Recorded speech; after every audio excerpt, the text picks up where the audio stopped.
kahit sino hong lawyer ang kausapin ninyo. Basta hindi nila kakampi, kasi pagkakampi nila may naratibong ano yan positibo sa kanila, tapos ang kanilang sasabihin is ano sa kanila, pabor. Katulad yan, di ba yung kanilang spokesperson na si Claire Castro, sabi niya, wala na tayong magagawa. Tama daw ang ginawa. Paanong tama? Paanong tama? Hindi nga tayo member ng ICC. Wala nga warrant yung Interpol. Oh. 'Di ba saan ba binasa yung warrant? Sa cellphone. Tapos 'di ba, kapag nag-file ka ng warrant, dadali mo sa korte ng Pilipinas muna, tapos bibigyan mo at least 24 hours to prepare or kung ano man, karapatang pangtao 'yan, hindi nyo lahat binigay 'yon. Dahil paulit-ulit yung sinasabi, we cannot do anything, or yung mga lawyer ng abogado ni President Rodrigo Roa Duterte is wala nang magagawa. So it's time for the people. It's time for the people to do something about it. Kasi kung yung isa, kaya sabihin mo, just imagine, gano kamahal ng karamihan ng mamayang Pilipino si PRRD, still pa rin. Still, ang ginawa nila, pinatapon nila, binenta nila sa ibang dayuhan, tapos sabihin nila na si PRRD pro-China. Tapos, yung kapwa Pilipino nyo, binenta nyo sa dayuhan din. Anong pagkakaiba nun? Di ba parehong dayuhan yun? Di ba? So, ganun pala. At saka, another one, edi magkaso na rin tayo lahat sa ICC. Kung panapayagan naman pala nila, pwede naman pala yun na mapadala dun tong mga yung mga nang-a-abuse dito sa ating bansa. 'Di ba? Kasuhan na rin natin sila. Okay nga, mag-member tayo ulit mag-member tayo ulit para magalit sa atin si Trump. 'Di ba? Si President Trump nga sabi niya ayaw na niya ang ICC. 'Di ba? So, 'di ba nagko-contradict 'yon kasi usually dapat allies tayo ng Amerika. Tapos kino-contradict din natin yung kagustuhan ni Trump na mangyari. 'Di ba? So ano 'yun? 'Di ba? Yan yung akin. Yun. So again, sabi tandaan nyo, yung paulit-ulit nilang naratibo, wala na raw tayong magagawa kasi nasa Netherlands na si PRRD at hindi na raw under ng ating jurisdiction. Nagkamali ho sila. Kasi sa kanilang ginawa, lalo tayong magagawa. Kasi the way they did it, sobrang daming illegalities. Yun lang the fact na hindi na tayo miyembro ng ICC. Yung fact, yung lantarang paghihiwalay dun sa mag-ina ni PRRD na si Kitty at saka si Hanilet. Sa video, kahit na ano pong naratibo, balik ta rin nyo nandun ho sa video. Kitang-kita natin. Nakita rin nyo kung paano hilayin ni Torre, gustong hilayin ni Torre si PRRD. The way he speaks, napaka walang respeto sa ating batas. Kasi the way he handle it, hindi rin naaayon sa batas.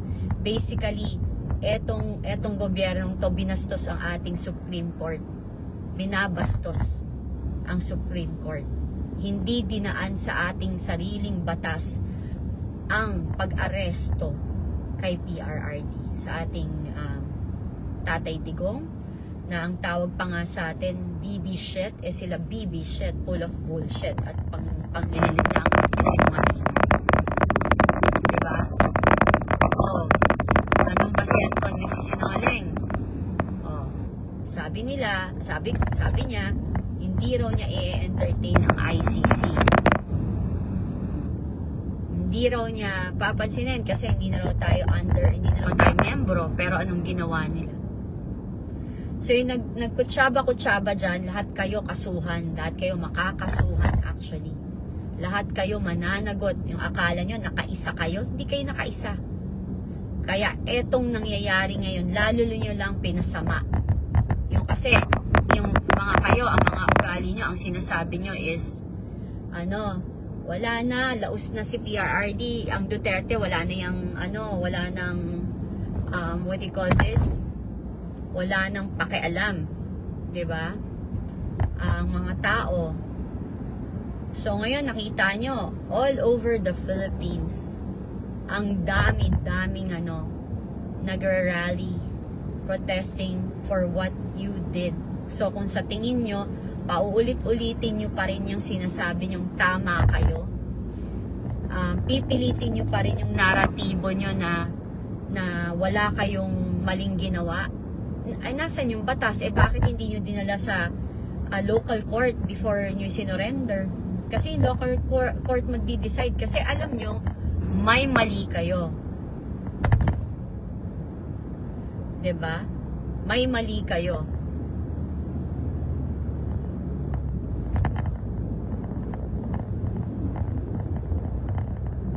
So kasi bakit kayo nagmadali?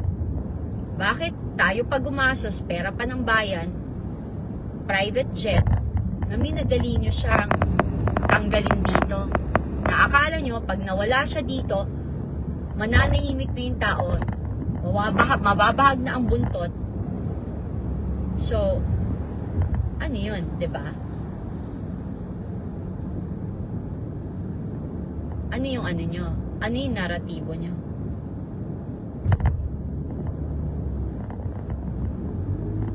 Yun yung punto ko. Saan kayo ngayon pupulutin? So good luck din sa inyo. Kasi kayo nag-umpisa ng gulong. Well, alam mo naman, dapat natin intindihan din si Yusek Claire Castro dahil siyempre kailangan niya depensahan din yung administrasyon. Pero gusto ko lang banggitin din sa kanya na alam mo, ang ebidensya naman nandyan na sa inyo eh. Nandyan din sa social media ang ebidensya. Unang-una, yung akap na lang. If you remember, nung last year, biglang nagkaroon ng akap na walang guidelines, pero ito'y na-distribute. At ang sino nakinabang dito? Mga congressman na pinalabas pa nila na kakala mo sa kanila. At ang nakakalungkot nito, at nakapagtataka pa, ayaw pang i-share yung kanilang mga listahan. Anong ibig sabihin nun? At kami nga sa local government, gusto naming i-share yung listahan para walang redundancy, walang nauulit na nabibigyan ng beneficiary. Pero sila, ayaw nila. At talagang puspusan nun, lalo-lalo na nung December, grabe yun, ang bigayan nun, na pati yung ibang mga mayor sa ibang lugar, talagang binabanggit sa akin na talagang bumabaha ng pera at ayuda. Ngayon naman, dahil doon sa controversy na yun, alam mo si Secretary Rex, napaka-decente niyan. At ang ginawa niya, ayaw na niya. Sabi niya, there will be no AKAP for 2025 budget for the SWD. But pati siya mismo, he was surprised na after the BICAM, nagkaroon ng AKAP. Hindi naman niya ni-request yan sa NEP. It's the President's budget. Kaya nagtataka lahat, biglang nagkaroon ng AKAP. Para kanino yung AKAP? Ngayon, tingnan mo, kung sinong gumagawa ngayon ng mga text messages na na-approvean na yung guidelines ng AKAP, ipapadala na namin dyan. Doon sa loob ng Congress. Makikita mo pa doon Good day, Kong, nakalagay pa doon So, ibig sabihin, sila na naman. Unang-unang, trabaho nyo gumawa ng batas. Hindi mamigay ng ayuda. Hindi yung lagi na lang puro pagkakapirahan nandiyan kayo lagi. Nakasawsaw kayo yan basta pagkakapirahan. Okay, yung AKAP, nilagyan nila ng ilang 26 billion pesos. Hindi naman hinihingi. Binawasan nila yung agriculture, binawasan nila yung PhilHealth, o wala silang nilagay sa PhilHealth, by the way. Pati yung defense, binawasan nila. Pati yung pension, binawasan nila. Pati DSWD, tinanggalan nila ng 4-piece, mga 50 billion sa 4-piece nila. Tapos Nakapagtataka na bigla nilang itinaas yung budget ng DPWH by as much as 289 billion. Ano ibig sabihin nun? Nilagyan nila ng akap, pero dinagdagan nila, bigla silang dinagdagan din nila yung kanilang DPWH budget. Ano ibig sabihin nun? Simple lang ho yan. Ibig sabihin, pagkakapirahan na naman yan. Yung mga project na yan, alam niyo, yung mga project na yan, nakasawsaw na naman sila dyan. Basta DPWH, no?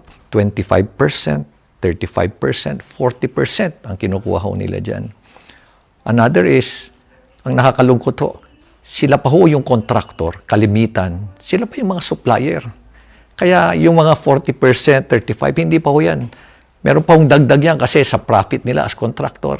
Aabot pa huli yan na additional siguro 15 to 20%. As supplier, sabihin natin, another 15%. Kanila na lang ho lahat. No? Ganyan ho katakaw ang ating mga babatas ho ngayon. Unang-una, sino ho ba? Tanungin ko sa inyo. Sino ho ba ang namimili ng mga district engineer at regional director ng DPWH? Diyan ho, malalaman nyo ho. Yan po yung mga ebidensya.